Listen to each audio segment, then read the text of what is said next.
আবার ফাতেমা ডাক দিয়ে বলে, স্বামী গো মাফ করে দিবেন, কারণ আমি ফাতেমা হয়তো আপনার হক ঠিকঠাক ভাবে আদায় করতে পারি নাই, আমার দ্বারা অনেক কষ্ট পেয়েছেন, আমি হয়তোবা আপনার সেবা করতে পারি না, যত্ন করতে পারি না, হয়তোবা আমি আপনার উপযুক্ত ছিলাম। কে কয় এত দামি একজন মহিলা হযরত ফাতেমা স্বামীর সামনে কেমন নরম, স্বামীকে কেমন করে বড় বানাইছে। এই কথাগুলি শুনবার পরে হযরত আলী আর চোখে পানি রাখতে পারে না, কান্দে আর বলে, ফাতেমা গো আমারে লজ্জা দিও না, এই মক্কা মদিনার কত ধনী ধনী সাহাবী তোমাকে বিয়ে করার জন্য নবীর কাছে প্রস্তাব দিয়েছে, কিন্তু নবী কারো সঙ্গে রাজি হয় নাই, কেবলমাত্র শুধুমাত্র আমি আলী গরিব মানুষ, আমি তোমারে ঠিক মতো খাবারও দিতে পারি নাই, ভালো কোনো কাপড়ও পরাইতে পারি নাই, আমি তোমার মনের কোনো স্বাদ, তোমার মনের কোনো ইচ্ছাও পূরণ করতে পারি নাই, আমি গরিব আলীর সঙ্গে আমার হাতে তোমার আব্বু পয়গম্বর আমারে তোমাকে উঠাইয়া দিয়েছে, আমি তোমার হক আদায় করতে পারি নাই, তুমি আমারে মাফ করে দিও। একজন আর একজনকে ধইরা এমন ভাবে কান্নাকাটি করে, হাদিসের মধ্যে আছে কোন স্বামী যদি তার বিবির ব্যাপারে ভালো বলে, আমার বিবিটা ভালো ছিল, আল্লাহ ওরে মাফ করে দিও, কিয়ামতের ময়দানে আল্লাহ ওই বিবিরে মাফ করে জান্নাত দিয়ে দিবে।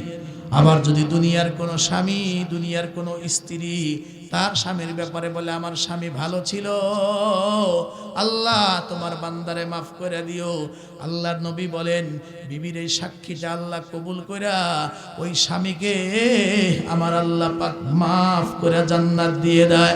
খুব ভালো করে কথাগুলি বুঝবেন। একজন আর একজনকে ধইরা কান্নাকাটি করে। 6 মাস পরে হযরত আলী ফজরের পরে মসজিদ থেকে ঘরে ঢুকলেন। আলীর একটা অভ্যাস ছিল, উনি ফজর পইরা আল্লাহ রসুলের পাশে বসতেন, স্বপ্নের কথা বলতেন, শুনতেন, সাহাবায়ে কেরাম তালিম করতেন। এরপরে ইশরাক পইরা ধরেন কথার কথা 8টা, 8:30, 9টার দিকে হযরত আলী নিয়মিত ঘরে ঢুকতেন। যতদিন ঘরে ঢুকছেন, মাসের পরে মাস, বছরের পরে বছর, একটাই অভ্যাস হযরত ফাতেমার। আয়েশাই দেখতেন উনি এখনো পর্যন্ত ফজরের পর থেকে নিয়ে জায়নামাজের মধ্যে আল্লাহর বান্দি হযরত ফাতেমা বসে বসে ইবাদত করে, মাওলায়ে পাকের জিকির করে। একটু আওয়াজ করে জোরে কন্যা সুবহানাল্লাহ। কিন্তু আজকে ফজর পরে এসে দেখে হযরতে ফাতেমা তার বিছানার মধ্যে নাই।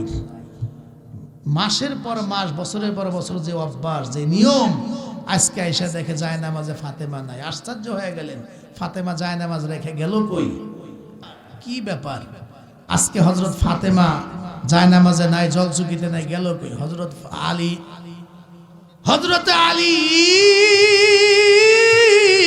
মুহূর্তের ভিতরে আশ্চর্য হয়ে ঘর থেকে বের হয়ে গেলেন। পুরা ঘর তন্ন তন্ন করে খুঁজলেন, কিন্তু হযরত ফাতেমা কোথায়ও নাই।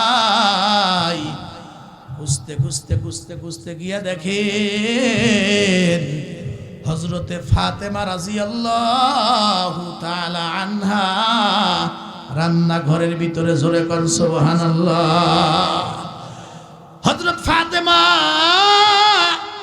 রান্নাঘরের ভিতরে, হযরত আলী কাররামাল্লাহু ওয়াজহা রান্নাঘরের দরজার সামনে দাঁড়ায়া প্রথমে সালাম দিলেন, তারপরে ডাক দিয়া বললেন যে ফাতেমা, আশ্চর্য হয়ে গেলাম, কি ব্যাপার?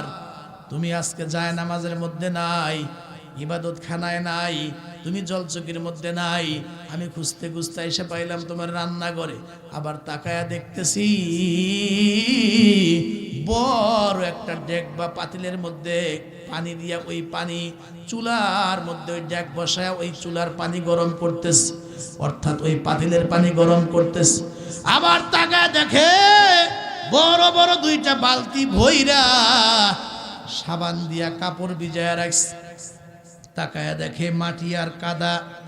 ও দোস্ত, মাটি আর পানি মিশ্রণ করে কাদা বানায়া একটা কাদার মধ্যে বা পাত্রের মধ্যে রেখে দিয়েছে। হযরতে আলী আশ্চর্য হয়ে সালাম দিয়ে ডাক ডাকা ফাতেমা জায়নামাজ থেকে উঠিয়া কি ব্যাপার, এই সকাল সকাল এতগুলি পানি কেন গরম করতেছো? এরপরে দেখতেছি তুমি 2টা বালতি ভইরা তুমি কাপড় ভিজায় রাখছো, এরপরে কাদা বানায় রাখছো। কি ব্যাপার, কি কি আজকে কোনো অনুষ্ঠান কিনা? তুমি কি চিন্তা ভাবনা নিয়েছো? কেন তুমি এই কাজগুলো করতেছো? হযরত ফাতেমা ডাক দিয়া বলেন, স্বামী হে, একটু শান্ত হয়ে বসুন, শোনেন। স্বামী গো, আমি একটু চাইতেছি আমার নিজের হাতে আমি একটু আপনারে গোসল করাবো। একটু সুবহানাল্লাহ জোরে বলেন। আমি চাইতেছি গরম পানি দিয়া আমি আপনাকে, আমার সন্তান হাসান হোসাইনকে আমি একটু জীবনের শেষবারের মতো গোসল করাইয়া দিব। আমি একটু ঘর বা আঙ্গিনা উঠান পুরা বাড়িটা আমি একটু লেপবো, পবিত্রতা অর্জন করাবো বা পরিচ্ছন্ন করব, পরিষ্কার করব। এরপরে ঘরের মধ্যে যত পুরাতন কাপড় চোপড় আছে সবগুলি আমি ধুইয়া দিব। কেন ফাতেমা, কেন? ডাক দিয়া কয়, আমার মন বলে আজকে আমি এই দুনিয়া থেকে বিদায় হয়ে যাব। আল্লাহু আকবার। ও দোস্ত, খুব ভালো করে বুঝবেন। হযরত আলী আশ্চর্য হয়ে ডাক দেয়া বলে, ফাতেমা, মৃত্যুর খবর তো আল্লাহ ছাড়া পৃথিবীর আর কেউ জানে না। কেমনে বুঝলা তুমি আজকে মারা যাইবা?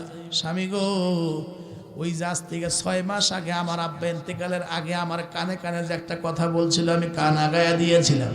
ওই দিন আমার আব্বা ডাক দিয়ে বলছিল, ফাতেমা কান্দিস না, আমি নবী দুনিয়ার থেকে বিদায় হওয়ার পরে মাত্র 6 মাসের ব্যবধানে, এই 6 মাস পরেই মারে আমার সাহাবাই কেরাম আহলে বায়াতের মধ্যে থেকে সবার আগে ফাতেমা তোর সঙ্গে আমার আগে দেখা হয়ে যাবে। আর শুধু কি তাই, আজকে রাত্রে তাহাজ্জুদের পরে, সেহরি খাইবার পরে, ওই যে ফজরের আগে আমি যে একটু হেলান দিয়ে কাইলুলা করার জন্য আমি যে একটু ঘুমাইছিলাম, শুইছিলাম, ওই অল্প সময় একটু ঘুমায় গিয়েছিলাম।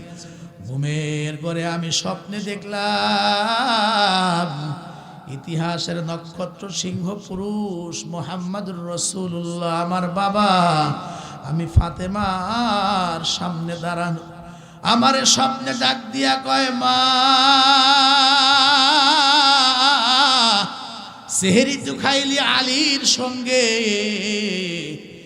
কিন্তু এই সেহরির এই রোজার ইফতারটা কিন্তু আলীর সঙ্গে হবে না, ইফতারটা হবে পারলৌকিক জীবনে আমি নবীর সঙ্গে। একটু জোরে বলতে হবে সুবহানাল্লাহ।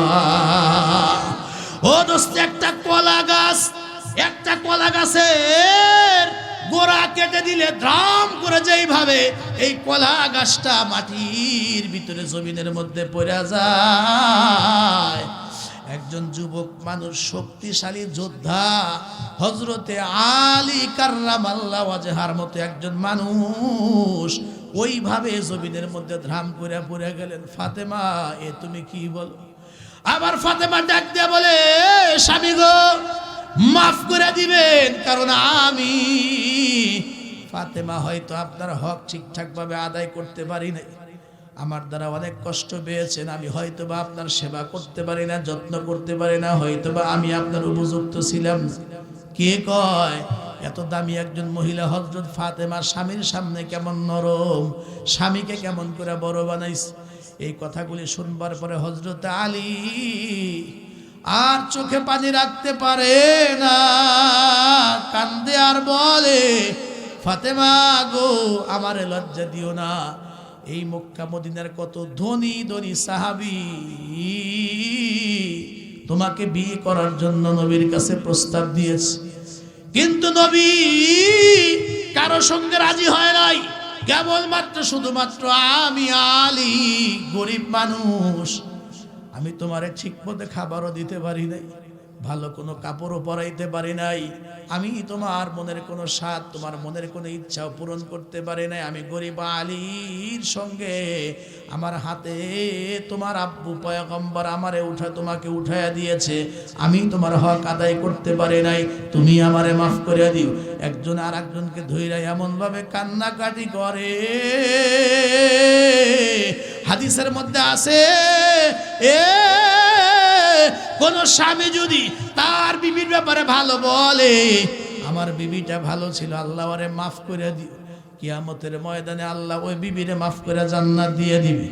আবার যদি দুনিয়ার কোনো স্বামী, দুনিয়ার কোনো স্ত্রী তার স্বামীর ব্যাপারে বলে আমার স্বামী ভালো ছিল, আল্লাহ তোমার বান্দারে মাফ করে দিও, আল্লাহর নবী বলেন বিবির এই সাক্ষীটা আল্লাহ কবুল কইরা ওই স্বামীকে আমার আল্লাহ পাক মাফ করে জান্নাত দিয়ে দেয়। খুব ভালো করে কথাগুলি বুঝবেন। একজন আর একজনকে ধইরা কান্নাকাটি করে।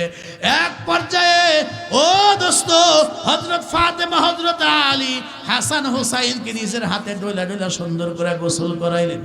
ঘরের সকল কাপড় চোপড়গুলা নিজে নিজে লম্বা টাইম পর্যন্ত ধুইয়া পরিষ্কার করে রোদ্রে শুকায় বাস করে রাখলেন। পুরা বাড়ির আঙ্গিনাটা সুন্দর করে লেপলেন, পরিষ্কার করলেন।